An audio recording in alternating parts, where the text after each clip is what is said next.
So this is the setup right here. I got a 14 millimeter 3/8, and then I got a 3/8 going into a 1/4 inch going to a 3/8, and then 1/4 inch extension. Use this to press it down, and I got this to hold it. And yeah, we're gonna see if that works. It will be a little sketchy, but y'all gonna see it on video if it's gonna work or not. And the plate right down here has a hole, so it'll push right through.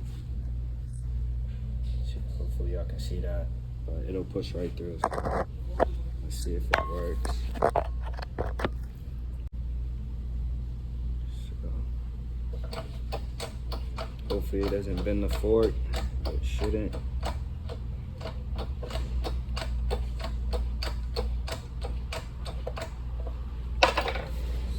Might have to go with a 15 just because it's kind of tapered off, but we'll see.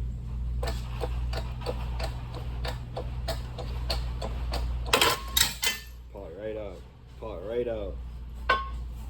Pull it right out. Word. Word. Let's go. Sketchy as fuck, but pull it right out. Let's go. So I'm gonna get all the other ones out, and then I'll show you how I'm gonna press the brass solid bushings in.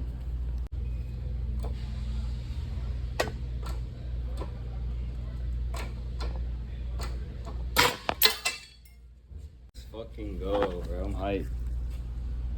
This shit going a lot smoother than I expected. I thought I was gonna fuck something up, but yeah, this shit is going real smooth, bro. So I got all 4 of them out. We're gonna get the new ones pressed in.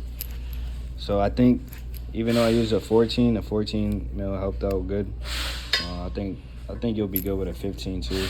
Only reason why is because with the 14, it'll kind of go off on the angle a little bit. So like I think a 15 might really help it stay in place.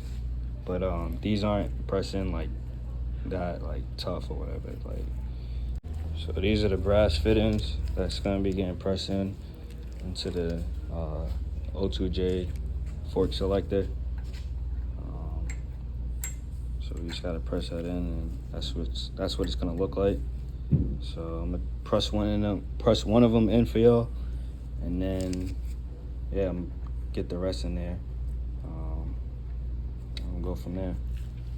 So this is what's working right now. I got the brass fitting getting pressed in. I got a 22 mil, I believe this is, or 20.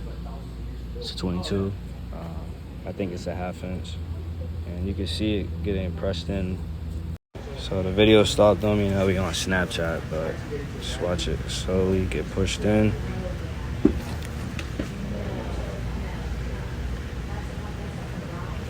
And once there's no gap, just leave it. But I'm gonna try to get a good feel for it. So you actually don't even need to use that 22 socket on there. You can just press it in with the vise, and it's not gonna stick out. So it should be, I have to press this one in a little more. You could probably tell the difference. But this one's real flat and even, and in this one, I gotta press it in some more. You can kind of see how it dips down. But yeah, you don't really need that 22, just use the vise.